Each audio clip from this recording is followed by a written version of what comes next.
And welcome to a brand new day. This is The Rundown with Ramon. My name is Ramon Ray, publisher of zoneofgenius.com, and you're in for a treat today. All we ask is 30 minutes of your time to give you the top 10 things you need to know to live your best life or start or grow your business. Thanks for being with me today. I hope you're doing fantastically well. If you're not doing so well, I hope the time with me on The Rundown with Ramon makes your day just a little bit better. And you know what? If you're feeling great today, if you're feeling fantastic, if you won the proverbial lottery, whatever's going on in your world, I'm glad we can be a part of that and celebrate that with you. If it's your birthday today, let me know it's your birthday. Reach out to me, DM me on Instagram, Ramon Ray Smart Hustle. Let me know, or find me other ways. DM me, let me know, hey, it's my birthday, Ramon. Maybe I'll send you a little special happy birthday to you. But welcome to The Rundown with Ramon. I'm so glad you're here. If you're just joining us first time, visiting us in The Rundown with Ramon, I've started 5 companies, sold 3 companies, authored 5 books, an entrepreneur, small business expert here to help you live life to the max. So let's get started with The Rundown with Ramon. Ding, ding, ding, ding, ding, ding. Unlocking Leadership Potential, a guide to Gen Z. There's always this rift, this shift, this chasm, this barrier, this wall, this thingamajiggy between the younger folks and the older folks. I find it quite interesting. Fast Company has an interesting article here talking about, written by, I always like to give credit to who wrote it, Leadership Now, by Wes Adams, Ken Banta, and Orlin Boston, talking about the challenges of Gen Z aligned with senior leaders. And there's always going to oftentimes be a senior leader, right? Because you have people get older and older, get mature and wiser, and they lead, and the younger people come in and begin to be a part of organizations. This is short. So the question is, what do we do about this? How do we bridge this gap? How do we let all the humans, the young and the older ones, the mature ones, work together in harmony?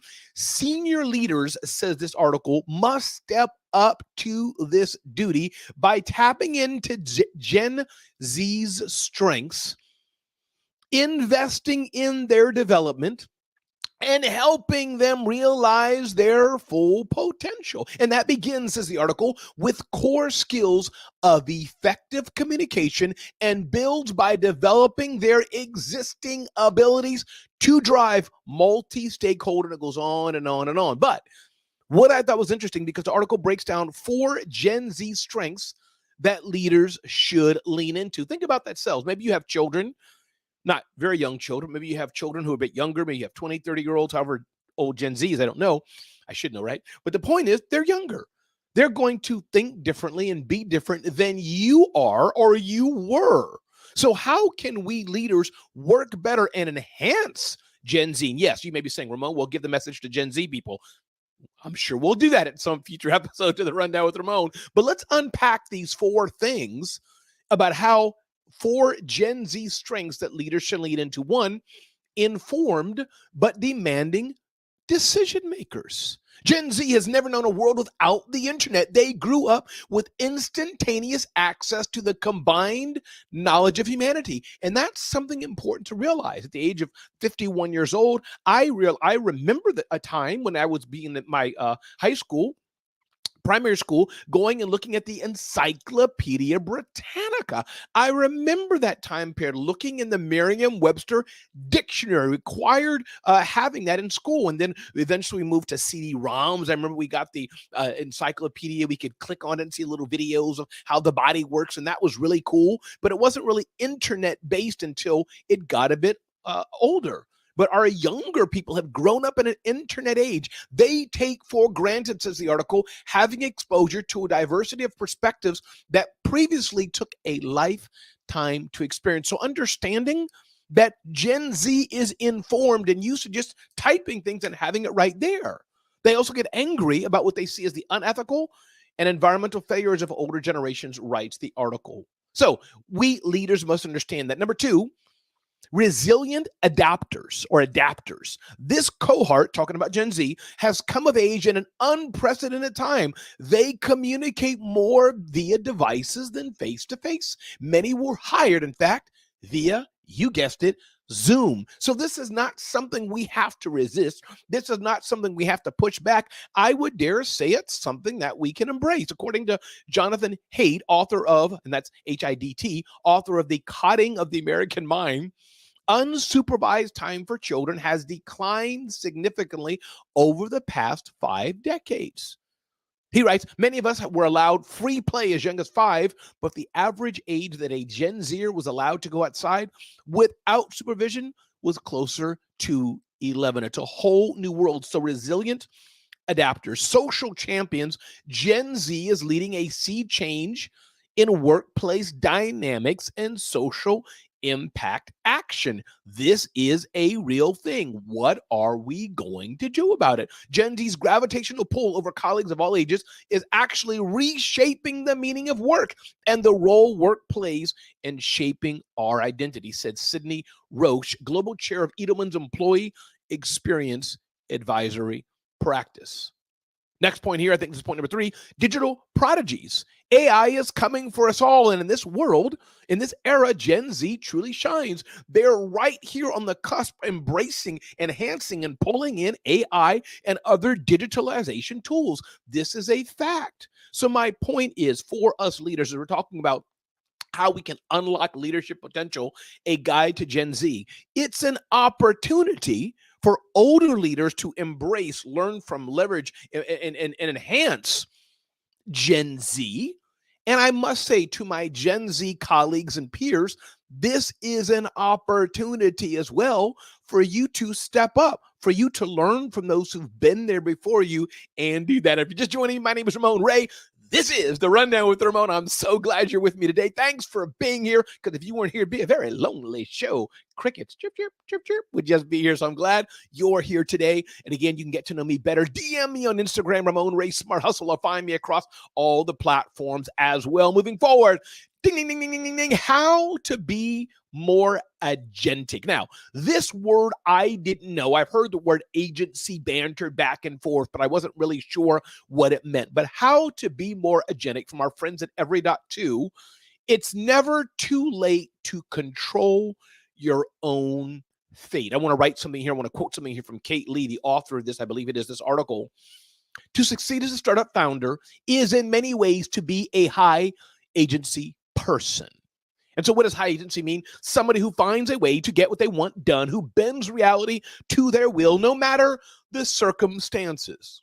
Kate Hall is a former professional poker player, lawyer, and medical startup co-founder, among other accomplishments, who was able to do all the things because of her own high agency. The good news, she believes that anyone can learn how to exert more control over their lives. So there's some tips that she talks about below. How can we exert more control over our lives? So I often hear agency described, says the article, as an inherent trait. Either someone has it or not. But the article postulates that this can be learned. So one is to embrace rejection. It's okay to feel rejected. Ask for things that feel unreasonable to make sure your intuitions of what's reasonable are accurate. Some of us don't want to be told no. Some of us don't want to be rejected. But if you don't ask for the moon, if you don't ask for the stars, how will you ever get ahead, as it were? So one tip here is to court rejection. And that rejection may not be even rejection. It may happen to you at a later time when you thought it was a no then, and really it was a yes. But how to be more agentic? Court rejection. Number 2, seek real and genuine feedback. It's hard to overstate how overpowered feedback is. If you aren't trying to get real feedback from people who know you, it's like cooking without tasting. Are you willing to get feedback? Are you willing to ask people, really, truly tell me, how was this? How am I? How was this for you? Because if you're not willing to do that, it's going to be really hard to move forward. But court feedback. I imagine some people will resist because anonymity frees people to not be so good. In my experience, they rarely are. 90% of what I get in my inbox is either nonsense or nice. I had to learn, and embracing feedback is important. But seeking real feedback, in many contexts, the way to get good feedback is to give people a way to provide it anonymously. Some people won't do that. Some people won't embrace it. But sometimes it's okay to let people give feedback anonymously, because people rarely want to hurt us, don't want to make us feel bad, or a little bit embarrassed to say in our face really what they mean. So give people a way to do that anonymously. You may be farther ahead of the game. Number 3, increase your surface area for luck. The last couple of times I was looking for a project to work, and I made a point of meeting as many people doing related work as I could. Here's what this means. And another term they use is by casting a wider net. My friend, what's my friend's name? I forgot her name. Pamela. Pamela's her name. She has a book, Casting a Wider Net. You should look it up on Amazon. The point being, increase your surface area for luck. What does this mean? I say it all the time. Make your own luck. Make your own serendipity happen. Here's the point. If you're looking for a job as a glass cup maker, shouldn't that mean you should be hanging around other glass cup makers, people in the glass cup industry? You get what I mean? Sometimes we want to do things, but we short circuit our own success by not being around more and more people who can get us to where we need to be doing what we want to do. Make your own luck happen. Stop waiting for other people to show up and give you the easy button. Learn to love the moat of low status. The mode of low status is one of my favorite concepts, courtesy of my husband, Sasha. It says, when you make changes in your life, especially when learning new skills, you'll have to cross a mode of low status. Woo, that's good. A period where you are bad at the things or fail to know things that are obvious to other people. That's okay. It's the period of learning, and you have to cross that moat, cross that chasm to get to the other side of success. You have to start low and learn things first. Another tip here about how to be more agentic, how to make your own life. Don't work too hard. Woo! This might be the most important item on the list. It took me almost 40 years to learn, because my instinct is to think more hours mean more productivity. That's just multiplication, right? But no, the reality is that grinding kills creativity and big picture thinking, even if it temporarily increases output. This is important to keep in mind. Burnout is the ultimate agency killer. And the article summarizes here. This article is by Kate Hall, a former lawyer and poker player currently working on AI risk mitigation. Agency is the skill that has built the world around you, an all-purpose life intensifier that lets you make your corner of it more like what you want it to be. I'd like to think that in some way, shape, or form, I've done this in my life. I'd like to think in some way, shape, or form that I've done some of these things to live the life I've wanted. I network quite a bit. I'm out and about quite a bit in my industry and tangential areas around my industry. I say hi to everybody I come across. Yeah, I work very hard, but I know how to take a break. I like to think that by God's grace, this is why I've lived the life I had. Again, if you're just joining us, my name is Ramon Ray. This is The Rundown with Ramon. All we ask is about 30 minutes of your time to give you about 10 things to live your best life or start or grow your business. I hope you're enjoying the show. If you are, reach out to me. DM me on Instagram, Ramon Ray Smart Hustle. Say hello and let me know you're watching me on The Rundown with Ramon. Let's move forward here.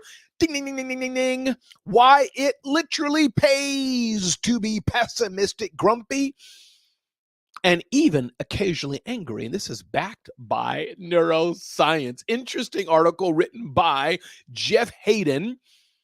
Considerable research shows a little negativity leads to making better decisions, better negotiations, earning higher pay, and oddly enough, a happier marriage. First things first, complaining isn't good for you. A study published in the European. So complaining may not be good. Says it. Let's continue to see what it says. Yes, maintaining a bias, though, towards grumpy or even occasionally getting a little angry is evidently good for you. A study published And Personality and Social Psychology Bulletin found that anger improves analytic processing and results in better decision making.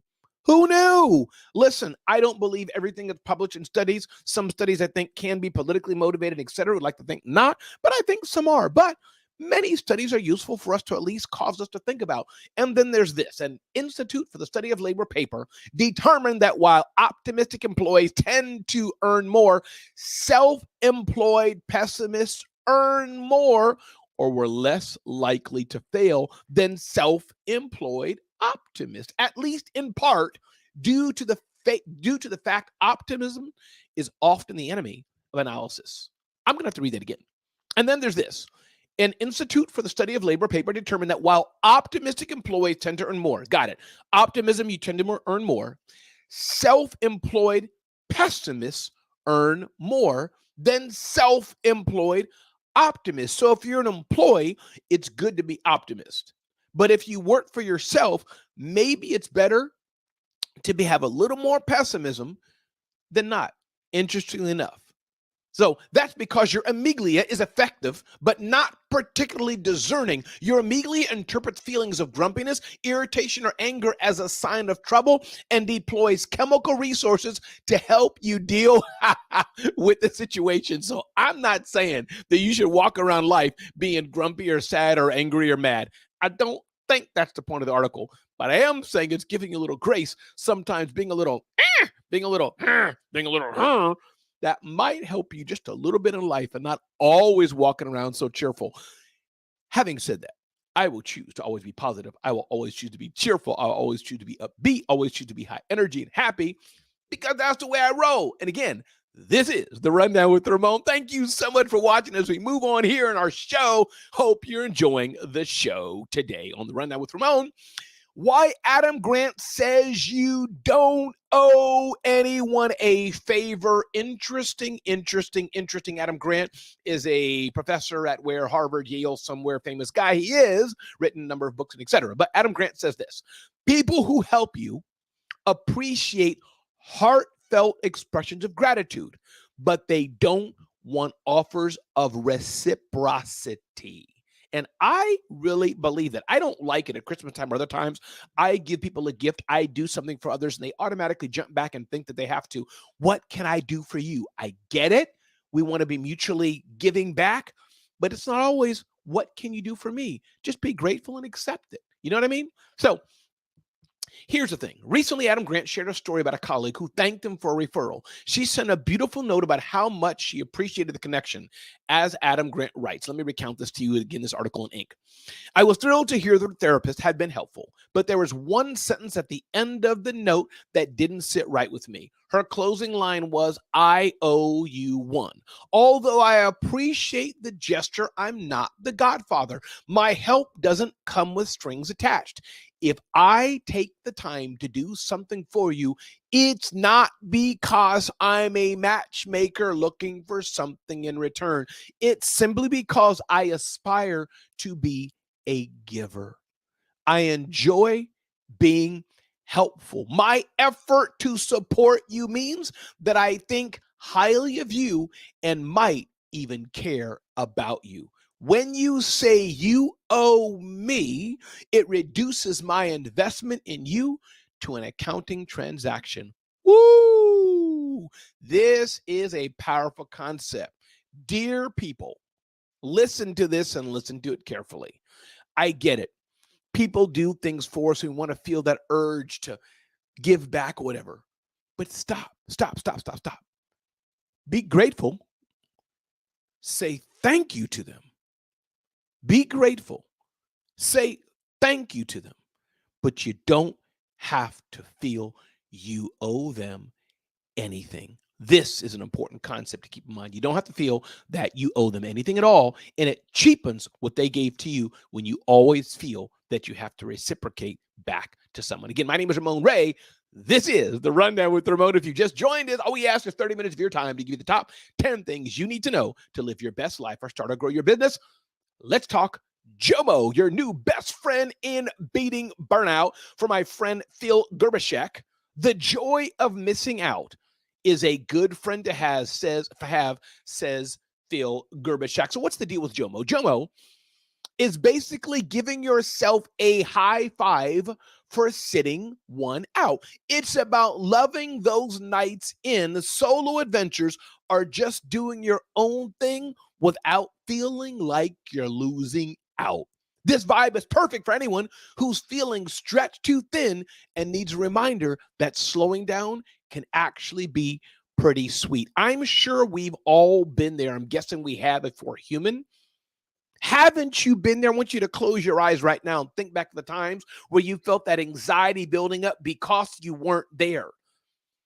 But what if you flip that anxiety on its head, and instead of feeling anxiety because you weren't there, you felt peace? You felt peace because you weren't there. You didn't feel anxiety. You took a break and just felt good.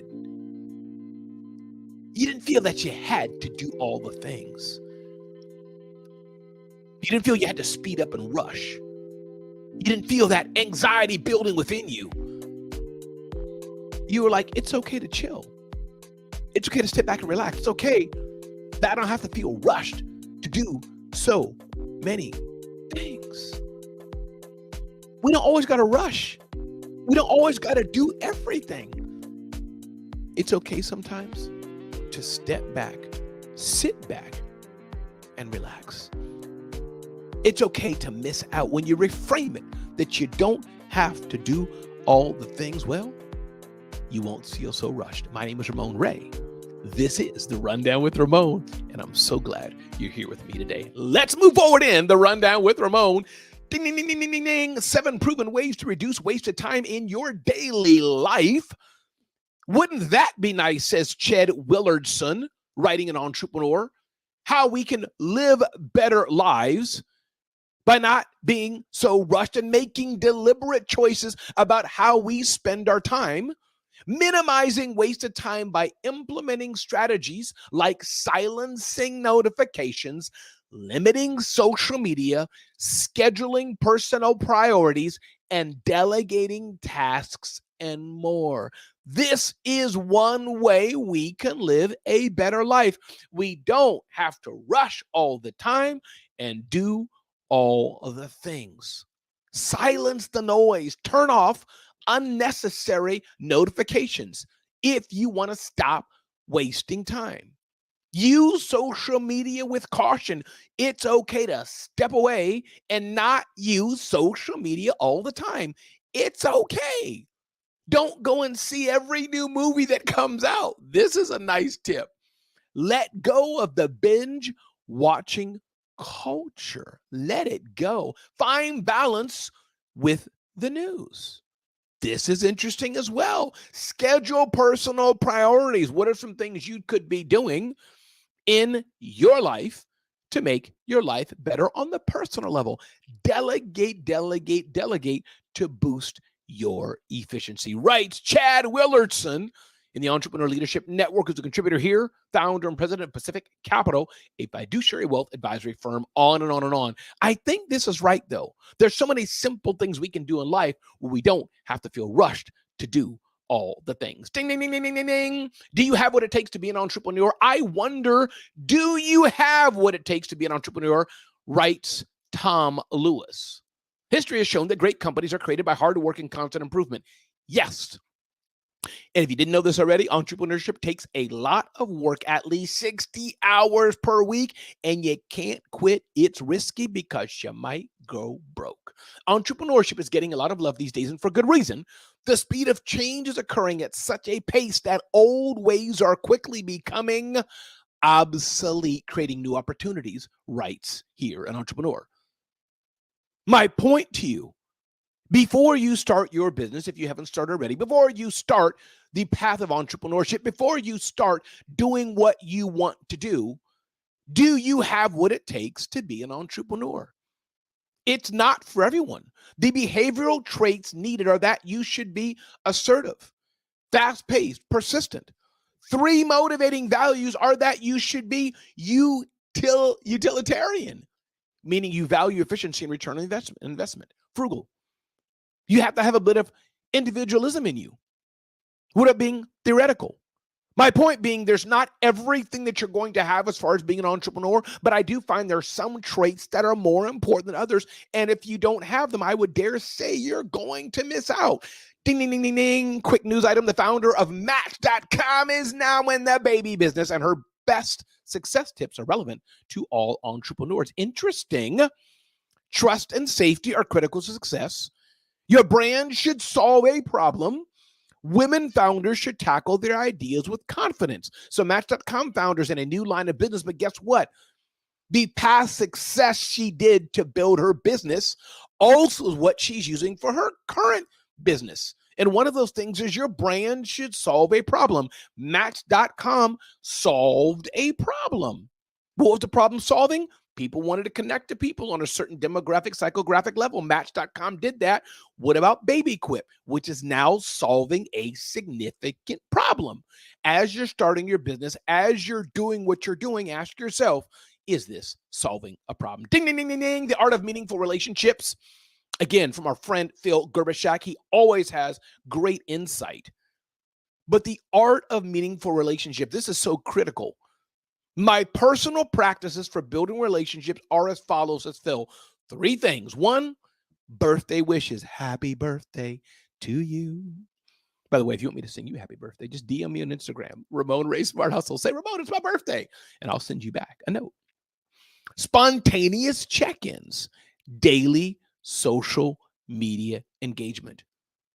When you want to build meaningful relationships and cultivate it, be consistent, listen actively, show appreciation, be present, be vulnerable. Again, if you just joined, my name is Ramon Ray. This is The Rundown with Ramon.